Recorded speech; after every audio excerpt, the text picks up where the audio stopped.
एक की नाक की हड्डी टूटी हुई, कहीं हाथ की हड्डियाँ टूटी हुई, हाथ पे थोड़ी मारते थे ना। कल उनकी वीडियो आई थी, एक बिल्कुल आम कैंप में वो बच्चे पड़े हुए हैं। वो बोलते हैं अगर आपके पास से आपको पैसे मिले हैं, मारने के मिले हैं, लाइसेंस टू किल का मिला है, आप वहाँ से डील कर लें। अगर वैसे कश्ती डूब दी तो शायद बोलते जैसे वैसे डूब गई। तो ये जो दरिंदगी इनके साथ हुई है या जो इनके साथ हुआ है, मामलात हुए हैं, कितने टॉर्चर किए, इससे बुरतानिया तक पूरा सिस्टम बैठा हुआ है कि हर जगह पे वो क्या कहते हैं कि जैसे बंदे बिकती हैं FIA के साथ लड़ाई के लिए। सब ये पूरे गैंग जो एयरपोर्ट्स पे FIA ना वो इसमें इन्वॉल्व है। अगर हम पकड़े जाए तो जो इधर का तर्जमान है ना, उसको हम थोड़े बहुत पैसे देती हैं तो हमें छोड़ देती हैं।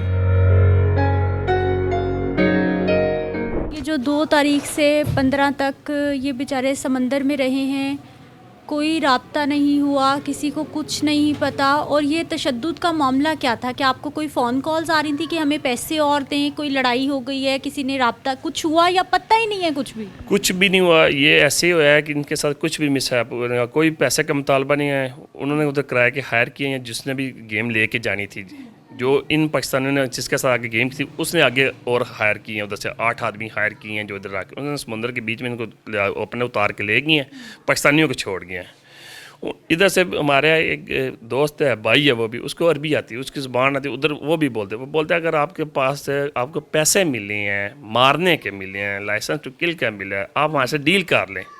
आपने 2000 यूरो लिया है तो हम बात भी हुई है कि हम आपको पैसे दे देते हैं, हमारी ज़िंदगियाँ बख्श दें। बख्शते। आप जंट की बात ही छोड़ दें, आप जंट हमें 48 घंटे का टाइम दे दें, हमें सबको खुशकी पे ले चलें, उधर जाके रखें, हमें हमारे सेल्स दे दें वापस। हम पाकिस्तान रब्ता करते हैं, आपकी जो डिमांड है। उन्होंने बोला हमारी पैसे की कोई डिमांड नहीं आपसे, कत्ल करना है आप। हमने बंदे मारने, हमने निशाना यानी कि इबरत बनाना की हसद की बिना। क्योंकि वो जाहिल लोग हैं, उनको ये बात की समझ नहीं आ रही थी कि मारने का आपको 2 लाख मिल रहा है तो छोड़ने का 5 लाख हम दे रहे हैं। लेकिन वो कहते हैं कि हमने जो मारने का 2 लाख ये कौन दे रहा था और क्यों दे रहा था? वो काले एजेंट दे रहे थे कि पाकिस्तानी तरह के काम ना करे। ये मार्च से इन्होंने काम स्टार्ट कर लिया था, तो और पाकिस्तानी एजेंटों ने शिप मंगवाई थी तुर्की से कि कालों ने अगर हमारे बंदे नहीं खड़ने तो हमने अपनी शिप चलानी है। उस शिप की हसद की वजह से हमारे जो पाकिस्तानी हैं उनको उन्होंने कुर्बान कर। मोरितानिया वाला नया रूट मुतारिफ हुआ है, ये नया रूट शुरू हुआ है। पहले तो ये तुर्किया और लीबिया से जाते थे डंकी लगा। जी बिल्कुल, ये मुल्तानिया का रूट इसी साल पिछले साल 2024 में मार्च अप्रैल में से ये रूट का इनको पता चला। फिर उन्होंने जाके उधर देखा है, सारा निज़ाम देखा है, तो फिर उधर जाके बैठे हैं। फिर ऐसा से इनके दोस्त जो आगे पीछे लिंक्स पाकिस्तानी जन साहब उधर जाके बैठना शुरू हो गए हैं कि रोड ठीक है, सारा ठीक है। तो फिर ये टाइम्स चलना शुरू हो गया था।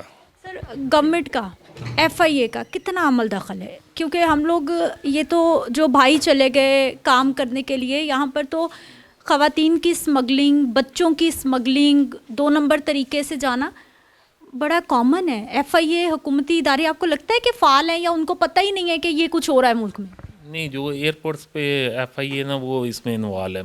जैसे कि बगैर बच्चे हमारे जा नहीं दे सकते, क्योंकि एक बच्चे का एक पासपोर्ट हम देती हैं, 3 दिन बाद उसकी टिकट भी आ जाती है, सीट भी हो जाती है। हमें कह देते हैं एजेंट के आप बच्चे को फैसलाबाद एयरपोर्ट पर भेज दो। तो अब अभी तो इधर से सियालकोट, लाहौर, इस्लामाबाद नज़दीक है। हमारे बच्चे जितने भी 10-12 गए हैं गाँव के, सब फैसलाबाद से आउट हुए हैं। इसलिए वो FIA ने 20 एहलकार जो हैं उनकी तहकीकात भी हो रही हैं लाहौर, फैसलाबाद और कराची के एयरपोर्ट। कराची के एयरपोर्ट से भी, हाँ बिल्कुल, ये कराची लाहौर का तो पता नहीं, कराची से भी चलते हैं और फैसलाबाद एयरपोर्ट से भी ये लोग जा रहे थे। ये बाकायदा इधर से दुबई लेके जाते हैं, दुबई की स्टे के बाद इनको अथोपिया लेके जाते हैं बाई एयर। अथोपिया की स्टे के बाद ये उधर पता नहीं 6 घंटे 7 घंटे 8 घंटे लगते हैं। उसके बाद इसको सेनेगल उतारते हैं। सेनेगल इलाका मुल्क है उधर, उस फिर ज़मीनी रास्ते से 5-6 घंटे की ड्राइव से मोरतानिया क्या कहते लेके जाते हैं इनको।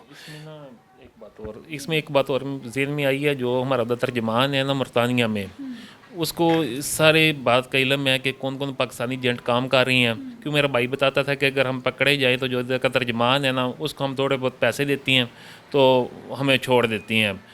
कि इधर एम्बेसी वगैरह तो है कोई नहीं, ऐसी कोई मुश्किल नहीं। जैसे हम बाहर निकल गए, आगे कश्ती पकड़ेगी तो वो तर्जमान ही छुड़ा कर तो वापस एजेंटों को दे देते थे। इसका मतलब है कि उधर जो तर्जमान है, अफ्रीकी मुल्क है ना, बैकवर्ड मुल्क है मोरितानिया, तो पाकिस्तान का तर्जमान तो उधर है ना। बिल्कुल तर्जुमान है। नाम भी मेरे ज़हन में नहीं आ रहा क्या नाम है, लेकिन वो मकामी एजेंटों, पाकिस्तानी एजेंटों के साथ मिला हुआ है। अगर वो भाई ने बताया आपको और भाई पकड़ा गया और उन्होंने छुड़वाया। भाई कहते हैं कि जितने भी बच्चे हमारे पकड़े जाती हैं ना, वो जो तर्जमान है वो बड़ा अच्छा है, उसको हम पैसे लगाती हैं एजेंट लोग तो वो छोड़ जाता है, वापसी डील वगैरह करा कर। बहुत बड़ा गैंग चल रहा है, एयरपोर्ट्स पे भी चल रहा है, इधर गांव में एजेंट बैठे हुए हैं, आगे तर्जुमान बैठा हुआ है, फिर आगे जो है वो और एजेंट बैठे हुए हैं। ये तो बहुत बड़ा गैंग पूरा, यानी कि पूरा सिस्टम लेके ये बैठे हुए हैं, उधर तक बुरतानिया तक पूरा सिस्टम बैठा हुआ है कि हर जगह पे वो क्या कहते हैं कि जैसे बंदे बिकती हैं FIA के साथ लड़ाई के लिए सब, ये पूरे गैंग वैसे काम नहीं होता ऐसे कि एक आदमी का काम डायरेक्टली नहीं है, ये सब मिली भगत से काम होते हैं। क्या होना चाहिए? सज़ाएं दे दें, बंद कर दें, होना क्या चाहिए? आपका क्या दिल चाह रहा है इस वक्त तकलीफ़ में कि बस ये हो जाना चाहिए?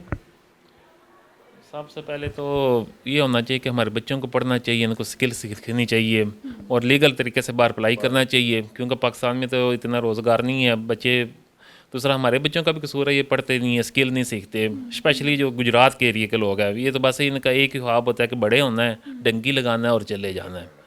तो ये चीज़ें हमें खुद घर से सीखनी पड़ेगी, घर से रोकने पड़ेगा हुकूमतों से बजाय। तो मैं कहता हूँ घर वालों को जोर दें और अपने बच्चों। गुजरात के इलाकों में और मंडी के इलाकों में ये चीज़ें बहुत ज़्यादा हैं।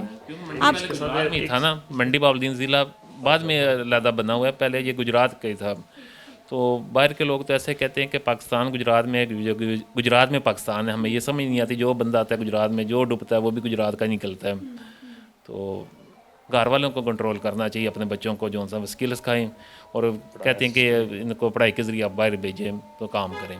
डर जाएंगे लोग अब इस हादसे के बाद, रुक जाएंगे, तूफ़ान थमेगा ये वाला, कोई वालिदैन हम लोग समझ जाएंगे, कोई गवर्नमेंट एक्टिव हो जाएगी, या मुश्किल है? उम्मीद तो बहुत है कि था अक्सर थम जाएंगे या इन लोगों को थोड़ा सा होगा, क्योंकि इलाका बहुत सोगवार हो गया अभी। अगर वैसे कश्ती डूब दी तो शायद बोलते जैसे वैसे डूब गई, तो ये जो दरिंदगी इनके साथ हुई हैं या जो इनके साथ हुआ है, मामलात हुए हैं, कितने टॉर्चर के, इससे शायद कुछ गिराने इब्रार पर देखते हैं आगे क्या होता है इसके। कोई वीडियोस भी हैं, हमने सुना कोई न्यूज़ रिपोर्ट कर रहा है कि कोई वीडियोस भी सामने आ रही हैं, कोई तशद्दुद की वीडियोस बना के शेयर की, कुछ ऐसा भी है? या नहीं, वो रात को ही आते थे, वीडियो वगैरह नहीं बनाते थे, मेरे इल्म में नहीं है। तो वीडियो वगैरह कोई नहीं पहुंची हम तक। बाकी इंशाल्लाह जैसे ही उज़ैर के साथ रब्ता हो जाता है मीडिया का, आपका अगर आपने नंबर लेना तो आप डायरेक्टर उससे रब्ता कर सकते हैं, वो उधर बचा हुआ है, मज़ीद डिटेल से वो आपसे बात वो करें। आपसे बात हुई है उज़ैर के, जिसकी आपने खुद बात हुई है आप लोगों की? बात हुई हमारी, उज़ैर की खुद बात हुई, उसने सारा वाक़या आंखों देखा बताया, क्योंकि हमें एजेंट ने कहा था कि आपके बच्चे की बॉडी मराकश चली गई है। तो एक दिन तक हम मराकश के हॉस्पिटलों में बॉडी अपनी ढूंढते रहे हैं। फिर उज़ैर ने कहा था नहीं, आपका बच्चा तो 12 तारीख का फोत हो गया, तो उन्हें समुद्र में फेंक दिया हुआ है, आप बॉडी ना ढूंढे, तो उसके साथ ये वाक़या हो चुका हुआ है। तो अभी उज़ैर से रब्ता बहाल है, वो उसको वापस लाने के लिए गवर्नमेंट काम कर रही है, कब तक आ जाएगा, कोई है खबर उसके बारे में? नहीं, मेरा नहीं ख्याल, अभी तक कोई खबर नहीं है, ना गवर्नमेंट ने उनसे रब्ता किया। कल उनकी वीडियो आई थी, एक बिल्कुल आम कैंप में वो बच्चे पड़े हुए हैं, और स्पेशली जो हमारे जोड़ा के 2 बच्ची हैं, उनका नीचे वाला हिस्सा नहीं काम कर रहा, ठीक है, ऊपर वाला हिस्सा उनका ठीक है, वो चल नहीं सकते, उनको बड़ी उधर प्रॉब्लम है और अजियत में वो बच्चे इस टाइम लेटे हुए हैं। क्या उन पे तशद्दुद हुआ है या फिर वो साइकोलॉजिकली इतने परेशान हो गए हैं कि वो मफलूज होने की तरफ जा रहे हैं? कुछ भी हो सकता है ना जो आप हालात बता रहे हैं। जी, उन पर तशद्दुद भी बहुत हुआ है। एक की नाक की हड्डी टूटी हुई है, कहीं हाथ की हड्डियाँ टूटी हुई हैं, हाथ पे थोड़ी मारते थे ना, तो बाकी सर्दी की वजह से उसका नीचे वाले दार जो उनसे वो मफलूज हो गए हुए हैं, उनको चल नहीं सकते, वो लेटे हुए हैं जो सा, तो लेट के वो बात महफूज हैं, अस्पताल में हैं, वहाँ पर कुछ इलाज मुआवजा मिल रहा है उनको? एक दिन सुना था हॉस्पिटल लेके कि जो कल वीडियो हमारे पास है वो एक सादे से कैंप में ही है, तो आम सी खुराक उनको दे रहे थे। वीडियो आई है आपके पास? हाँ जी, उनकी वीडियो आई हुई है हमारे पास, जो उधर कैंप में है। तो आप यहाँ पे इदारों से कोई राब्ता कोई नहीं कर रहा कि जो बच्चे बच गए हैं कम से कम उनको महफूज बना दें, उनको कोई खुराक, उनका कोई वहाँ पे जब तर्जुमान मौजूद है कुछ तो कर लेना? कल कमर साहब से रब्ता हुआ था, वो आए हुए थे, वो बता रहे थे कि अल्लाह सतह पे कमेटी बनी हुई है, उसमें 4 रुकनी कमेटी गई हुई है मरतानिया, तो 4 रुकनी उधर मराकश में।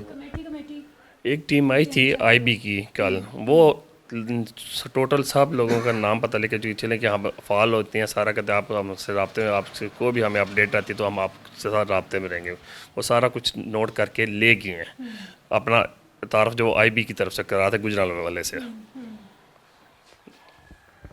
अल्लाह करे कि वाकई जो कमेटियाँ बन रही हैं वो कुछ काम भी कर लें, और अभी तक जितना नुकसान होना था, इन घरों ने उजड़ना था, उनकी ख़ानदानों ने सारी ज़िंदगी के लिए परेशान होकर रह जाना था, अल्लाह करे कि आने वाले वक्त में ऐसा ना हो। लेकिन हर हादसे के बाद हम ऐसे ही बैठे बात कर रहे होते हैं, हर हादसे के बाद, और गवर्नमेंट कमेटियाँ बना रही होती है, जो हमारा महकमा ख़ारजा है वो तकारीर कर रहा होता है, प्रेस कॉन्फ्रेंसेस कर रहा होता है, और तर्जुमान मिले हुए होते हैं, ये भाई बता रहे हैं। क्योंकि ये इतनी बड़ी गेम चलाना आसान नहीं है, इतना आसान नहीं है, बहुत सारे लोग मुलव्विस हैं, ऊपर तक लोग मुलव्विस हैं, इसलिए ये सब कुछ हो रहा है। खुदारा ख्याल करें, वालिदैन भी ना भेजें बच्चों को, प्लीज़ ना भेजें, इस तरह ना भेजें। लीगल तरीके से भेजना है ज़रूर भेजें, इस तरह नहीं भेजें। और हुकूमत को भी कुछ ख्याल कर लेना चाहिए, ये जिनके घर उजड़ गए हैं इनका ख्याल कर लेना चाहिए।